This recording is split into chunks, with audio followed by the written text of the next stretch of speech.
Hi there. So I just wanted to show you real quick how you can do this. There's a couple different ways you can create a border. You could do a brush. You can do just a step and repeat object that matches it, and so you rotate it around a circular plane. Or you can use one of the new things in the contextual toolbar. So I'm going to start out here. I'm going to go over to the star. I'm going to create a star, but I'm going to hit my up arrow. I'm sorry, my down arrow to create a triangle. Then I'm going to hold down shift to make sure it's a perfect triangle. Then I'm going to use my pen tool by hitting A and P on my keyboard just so I get a direct select as my alt tool. So that way, when I hold down the control key, I have the direct select, which is good. Then I'm going to use the V key. I'm going to select that object, and now the contextual toolbar pops up underneath my selection. Here, you can hover over here and you can see where the repeat tool is. If you select that, you can get a couple different options on how you want to repeat it. Do you want to do a radial repeat, which will create a circle? Do you want to do a grid repeat, which would allow you to gridify your object? Or you could do mirror. I'm going to do radial because that's more or less what we're looking at doing. At first, it gives you directly center to the object, but then in here, you can select on how many you want it to do. And then over here, you can change the amount that you're doing. And then over here, you can change the size of the circle. So depending on the size of your triangle to the size of the circle, and then you can double click in and move that one object around to get it just perfect. And it lets you continue editing this. Now, let's say that's the look I'm looking for, then you can leave it at that and double click out. And then that's where you have an object that you can continually edit. I actually wanted to move it. I just happened to select the circle. But then you can change how far around it goes. So, like if you only wanted a half moon across something, you could do that. And then, like I said, you can change how many space there. The other way you could do it is we can come in here. I could do the same thing, create a triangle. And then I'm going to pull out my brushes palette here. And I could just simply drag and drop this into the brushes palette. And it's going to give me a couple different options. You could do a scatter brush, which would randomize your triangles on it, or you could do a pattern brush. I'm going to go ahead and select pattern brush here. And then it's going to give me how the pattern will look. It by default, it does it around the path's edge, or you can change the scale of what you want the object to be on the path. All right, and now if I draw a path with that triangle selected, it's going to do that onto the path. Now let's say I want to change this triangle because I want to change the colors and everything. If you go into this option again, you have your key color that you have selected, which normally is the default of your fill color. What you might want to do is come in here and select that and change it to your black, which I don't know why it's not giving me. Oh, it's wanting me to do it on the actual thing. Wonder when they changed that.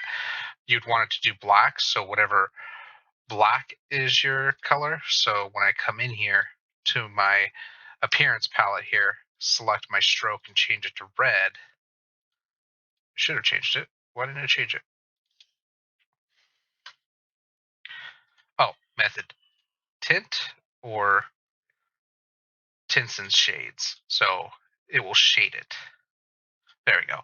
Now anything I apply red to, it will automatically apply to that. So that's the other way you could do it. Or even another way is to create the same shape. I'm going to remove these points off of it just because I want a perfect triangle and nothing else in there. I'm going to turn it to reverse here so we can see it a little bit better. No stroke. And then what we want to do is move it into the position we want. And what I'm going to do is actually create from the center here a circle. There's going to be no fill or swatch, select the two, group it. Now I'm going to hit the letter R for rotate, hit enter. That's one way of doing it. Or in your appearance palette, which is the better way, is go to FX and then go to distort and transform, free transform. In here, I can control it also here. Oh, not free transform, sorry. Wrong one. Distort, transform, transform. And then in here, I can control how it's rotated. So I can get it to a rotation that I want. So like, let's say I want it more like a sawtooth. I could do it that way. And then I could tell it how many copies I want. So it goes all the way around. And then if you always divide this number out by the rotations, so let's say I want 26 of them in here. If I go 360 divided by 26, that's the rotation. And then I'm going to go 25 here because it includes your original. And now I have exactly 26 of those triangles around. Now here's the cool part. Because this is in the group, if I pull out my layers here and show this group, that path is still a path I can modify. So no matter what I do to that path, it stays the same. This is very similar to this one here, but now I can add other elements. So if I want to add, let's say, a circle to this, I'm going to hit D, and I'm going to make this yellow so you can see it. And I want to add this in between all of these. I could have it in that place and just simply drag it into that group. And now it just instantly creates exactly the image I'm looking for.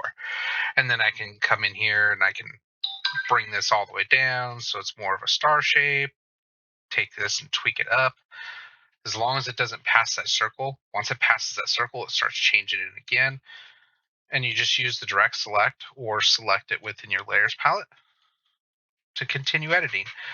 So that's a couple different options on how you can make a sawtooth pattern or change it up. And then that way all you're editing is your original shape here. So if I come in here and edit this,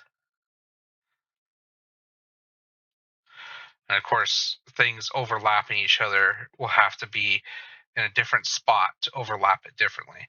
And where the start and beginning are, you're going to have a little bit of an issue. But what you can do is simply just copy that over to your other place. Like let's say you want the circle there, you could simply do something like that. So that way you'll have that type of shape in there.